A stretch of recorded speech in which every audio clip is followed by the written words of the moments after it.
Hi front, നമുക്ക് ബ്രേക്ക്ഫാസ്റ്റിന് കഴിക്കാൻ പറ്റുന്ന ഒരു നല്ലൊരു റെസിപ്പിയാണിത്. അപ്പോൾ അതിന് വേണ്ടിയിട്ട് നമുക്കിവിടെ ഒരു കപ്പ് തേങ്ങയാണ് ചിരകിയിട്ടുള്ള തേങ്ങ എടുത്തിട്ടുണ്ട്. മധുരത്തിന് ആവശ്യത്തിന് വേണ്ട പഞ്ചസാര ചേർത്ത് കൊടുക്കുക. 4 ടേബിൾ സ്പൂൺ ഇവിടെ ചേർത്തിട്ടുണ്ട്. അതുപോലെ ഒരു ഏലക്ക ചതച്ചത് ഇട്ട് കൊടുക്കാം. നന്നായി ഒന്ന് മിക്സ് ചെയ്ത് മാറ്റി വയ്ക്കുക. ഇതിൻ്റെ മാവ് തയ്യാറാക്കുന്നത് നമ്മൾ തലേദിവസം തന്നെ അതല്ലെങ്കിൽ കുറഞ്ഞത് ഒരു 8 മണിക്കൂർ ദോശയുടെ അരി നമുക്ക് കുതിർത്തി വയ്ക്കാം. അത് രാവിലെ അരച്ച് നന്നായി ലൂസായിട്ട് എടുക്കണം. നമ്മൾ നീർദോശയൊക്കെ ചെയ്യുന്നത് പോലെ തന്നെ.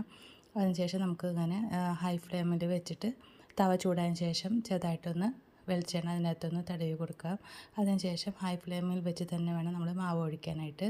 എന്നിട്ട് ഇതുപോലെ സ്പ്രെഡ് ചെയ്തിട്ട് 1 മിനിറ്റ് മൂടി വെച്ച് ലോ ഫ്ലെയിമിൽ നമുക്കിത് വേവിച്ചെടുക്കാം. 1 മിനിറ്റ് മതിയാവും. അതിനുള്ളിൽ തന്നെ ഇത് വെന്ത് കിട്ടും. ഇതിലേക്ക് നമ്മൾ നേരത്തെ തയ്യാറാക്കിയിട്ടുള്ള തേങ്ങയുടെ മിക്സ് വെച്ച് കൊടുത്ത് നമുക്കിത് ഇങ്ങനെ ഫോൾഡ് ചെയ്തിട്ട് എടുക്കാം. ഇതെല്ലാം നമുക്ക് ദോശ ഇതുപോലെ തയ്യാറാക്കിയിട്ട് ചെറുതായിട്ടൊന്ന് ചൂടാറിയതിന് ശേഷം തേങ്ങ ദോശയിലകത്ത് വെച്ചിട്ട് മടക്കിയെടുക്കാവുന്നതാണ്. അപ്പോൾ നമുക്ക് ഇത് കുട്ടികൾക്ക് രാവിലെ ബ്രേക്ക്ഫാസ്റ്റിന് അതല്ലെങ്കിൽ ലഞ്ചിനൊക്കെ കൊടുത്തു വിടാൻ പറ്റിയ നല്ലൊരു ഈസി റെസിപ്പിയാണ്.